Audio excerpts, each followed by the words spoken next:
जय हिंद, जय भारत।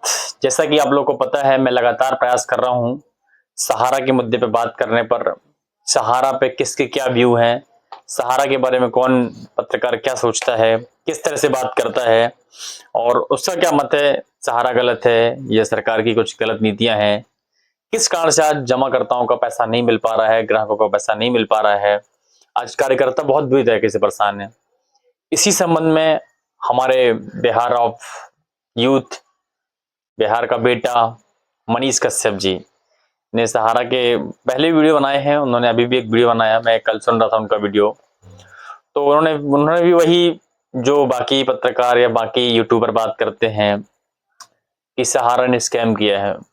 मैं फिर भी पहले तो धन्यवाद देता हूँ मनीष कश्यप जी को कि उन्होंने कुछ बातें अच्छी रखी हैं कि सहारा का पैसा मिलना चाहिए, सहारा के लोगों को सपोर्ट करें। सहारा के कार्यकर्ताओं के पक्ष में थे वो, उनके लिए मैं उनका आभार व्यक्त करता हूँ। और चलो, उन्होंने गरीब की बात करी, गरीब निवेशक की बात करी।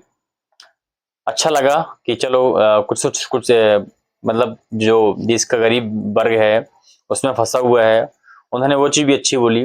लेकिन कुछ चीजें हैं जो वो कंपनी को गलत ठहरा रहे हैं, जो कंपनी को सहारा स्कैम बता रहे हैं, वो कहीं ना कहीं गलत है। और गलत ही है आप जब ये बोलते हैं कि आपने ये भी बताया कि सहारा देश का दूसरा ऐसा संस्थान है जो 13 लाख लोगों को रोजगार दे के रखा था, रेलवे का दूसरा संस्थान है। आप फिर सहारा स्कीम की बात करते हैं, तो ये बात कहीं ना कहीं मैच नहीं करती हैं।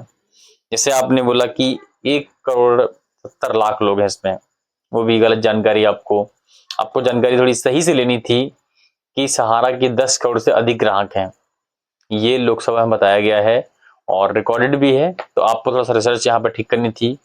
दूसरा सवाल, आपने जो सहारा प्रणाम बोला, ऐसा करके ऐसा नहीं होता, सहारा प्रणाम ऐसा होता है, सीने में हाथ लगा दिल से। तो आप उसको जानकारी शायद आपको अधूरी थी, इसलिए आपने वो गलती करी। और आपने बोला कि सहारा की संपत्तियां 25% ही बेच दी जाएं तो पैसा मिल जाएगा। बिल्कुल सही कह रहे हैं आप, लेकिन ये सवाल गवर्नमेंट से होना चाहिए। अब तो शायद आपने बीजेपी ज्वाइन कर लिया है, तो आप ताकत से नहीं बोल सकते हैं, उनके खिलाफ नहीं बोल सकते हैं, जबकि आपका वास्तविक सवाल सरकार से होना चाहिए था। सहारा को स्कैम ना कहकर, या कह भी देते लेकिन आपको सरकार से भी सवाल करना था कि सरकार, अमित शाह जी, आपको नाम लेना था अमित शाह जी का, कि अमित शाह जी ने जिम्मेदारी ली है।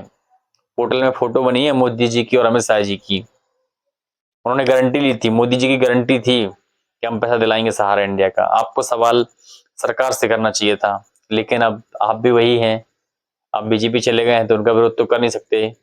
वास्तविक जैसा आपने पहले काम किया था जनता के लिए, बिहार सरकार से सवाल किया था, उसी तरह से सहारा के निवेशकों के लिए आपको सरकार से सवाल करना चाहिए था।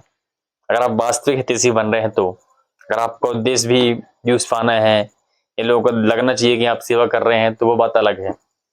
आज मैं जो मेरा वीडियो बनाने का उद्देश्य था वो यही था कि मनीष कश्यप जी भी जो बात रख रहे हैं सहारा स्कैम, वो साफ साफ गलत है। सवाल आप सहारा से ना करके सरकार से कर रहे हैं, जिसने जिम्मेदारी ली है पैसे दिलाने की, तो वहां से रास्ता निकलेगा और लोग आपको सपोर्ट करेंगे। तो बस मैं आज यहीं पे बात खत्म करूंगा। मैं प्रयास करूंगा कि पैसा सहारा के ऑफिस से मिले, सहारा के ऑफिस से भुगतान कराया जाए। और मनीष कश्यप जी से भी मैं अपील करता हूं कि आप भी अगर आवाज अच्छा उठा रहे हैं तो आवाज ये उठाइए कि सरकार पैसा सहारा के ऑफिस से दिलाए, वहां से सुविधाजनक रहेगा। जो है सहारा कार्यकर्ता, जो आप बता रहे थे कि आज रोड पे निकल गया, गांव छोड़ दिया है, फोन रिसीव नहीं कर पा रहा है, कार्यकर्ताओं को मार रहे हैं, वो सारी चीजें बचेंगी। तो आपको एक पूरा रिसर्च करना चाहिए था, एक सिस्टमेटिक तरीके से आप बता सकते हैं। और शायद अभी हम तो नया मैंने काम शुरू किया है। काम शुरू करने का मतलब यही था कि जो सहारा, क्योंकि मैं भी एक एजेंट हूँ, तो मुझे पता है सहारा के लोगों की तकलीफ क्या है। शायद मैं इसलिए बता पाता हूँ, समझ पाता हूँ। मेरा कोई ऐसा विशेष उद्देश्य नहीं था कि मैं यूट्यूब चैनल बनाऊं, तो उद्देश्य नहीं था। लेकिन मुझे लगा कि यूट्यूब एक अच्छा प्लेटफॉर्म हो सकता है लोगों को बात रखने का, अपनी बात रखने का, क्योंकि बहुत अंदर भरा हुआ है। तो साथियों, आज के लिए इतना ही, मिलते हैं अगली वीडियो में। जय हिंद।